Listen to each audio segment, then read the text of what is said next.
நீதிமொழிகள் 28ஆம் அதிகாரம். ஒருவனும் தொடராதிருந்தும் துன்மார்க்கர் ஓடி போகிறார்கள். நீதிமான்களோ சிங்கத்தைப் போலே தைரியமாய் இருக்கிறார்கள். தேசத்தின் பாவத்தின் நிமித்தம் அதன் அதிகாரிகள் அநேகராய் இருக்கிறார்கள். புத்தியும் அறிவும் உள்ள மனுஷனாலோ அதன் நற்சீர் நீடித்திருக்கும். ஏழைகளை ஒடுக்குகிற தருத்திரன் ஆகாரம் விளையாதபடி வெள்ளமாய் அடித்துக் கொண்டு போகிற மழையைப் போல் இருக்கிறான். வேத பிரமாணத்தை விட்டு விலகுகிறவர்கள் துன்மார்க்கரை புகழ்கிறார்கள். வேத பிரமாணத்தை கை கொள்ளுகிறவர்களோ அவர்களோட போராடுகிறார்கள். துஷ்டர் நியாயத்தை அறியார்கள். கர்த்தரை தேடுகிறவர்களோ சகலத்தையும் அறிவார்கள். இரு வழிகளில் நடக்கிற திரியாவரக்காரன் ஐஸ்வர்யவானாயிருந்தாலும் நேர்மையாய் நடக்கிற தருத்திரன் அவனிலும் வாசி. வேத பிரமாணத்தை கை கொள்கிறவன் விவேகமுள்ள புத்திரன். போஜன பிரியருக்கு தோழனாய் இருக்கிறவனோ தன் தகப்பனை அவமானப்படுத்துகிறான். அநியாய வட்டியினாலும் ஆதாயத்தினாலும் தன் ஆஸ்தியை பெருக பண்ணுகிறவன் தரித்திரர் பேரில் இறங்குகிறவனுக்காக அதை சேகரிக்கிறான். வேதத்தை கேளாதபடி தன் செவியை விலக்குகிறவனுடைய ஜபமும் அருவருப்பானது.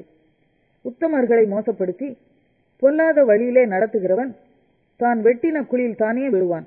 உத்தமர்களோ நன்மையை சுதந்திரிப்பார்கள். ஐஸ்வர்யவான் தன் பார்வைக்கு ஞானவான். புத்தியுள்ள தரித்திரனோ அவனை பரிசோதிக்கிறான்.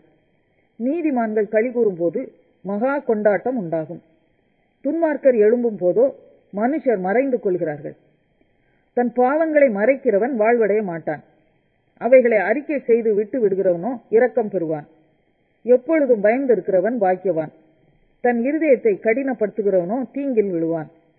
ஏழை ஜனங்களை ஆளும் துஷ்ட அதிகாரி கெர்ச்சிக்கும் சிங்கத்துக்கும் அலைந்து திரிகிற கரடிக்கும் ஒப்பாயிருக்கிறான். பிரபு புத்தியினாய் இருந்தால் அவன் செய்யும் இடுக்கண் மிகுதி. பொருளாசையை வெறுக்கிறவன் தீர்க்காயுசை பெறுவான்.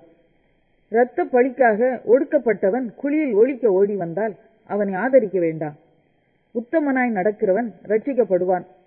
மாறுபாடான இரு வழியில் நடக்கிறவனோ அவற்றில் ஒன்றிலே விழுவான். தன் நிலத்தை பயிரிடுகிறவன் ஆகாரத்தால் திருப்தியாவான். வீணரை பின்பற்றுகிறவனோ வறுமையால் நிறைந்திருப்பான். உண்மையுள்ள மனுஷன் பரிபூரண ஆசீர்வாதங்களை பெறுவான். ஐஸ்வர்யவானாகிறதற்கு தீவிரிக்கிறவனோ ஆக்கினைக்கு தப்பான். முகதாட்சண்யம் நல்லதல்ல. முகதாட்சண்யம் உள்ளவன் ஒரு துண்டு அப்பத்துக்காக அநியாயம் செய்வான். வன்கண்ணன் செல்வன் ஆகிறதற்கு பதறுகிறான். வறுமை தனக்கு வருமென்று அறியாதிருக்கிறான். தன் நாவினால் முகஸ்துதி பேசுகிறவனை பார்க்கிலும் கடிந்து கொள்ளுகிறவன் முடிவில் அங்கீகாரம் பெறுவான். தன் தகப்பனையும் தன் தாயையும் கொள்ளையிட்டு அது துரோகமல்ல என்பவன் பால் கடிக்கிற மனுஷனுக்கு தோழன். பெரு நெஞ்சன் வழக்கை கொழுவுகிறான். கர்த்தரை நம்புகிறவனோ செழிப்பான். தன் இருதயத்தை நம்புகிறவன் மூடன். ஞானமாய் நடக்கிறவனோ ரட்சிக்கப்படுவான். தரித்திரருக்கு கொடுப்பவன் தாழ்ச்சி அடையான். தன் கண்களை ஏழைகளுக்கு விலக்குகிறவனுக்கோ அநேக சாபங்கள் வரும். துன்மார்க்கர் எழும்பும் போது மனுஷர் மறைந்து கொள்கிறார்கள்.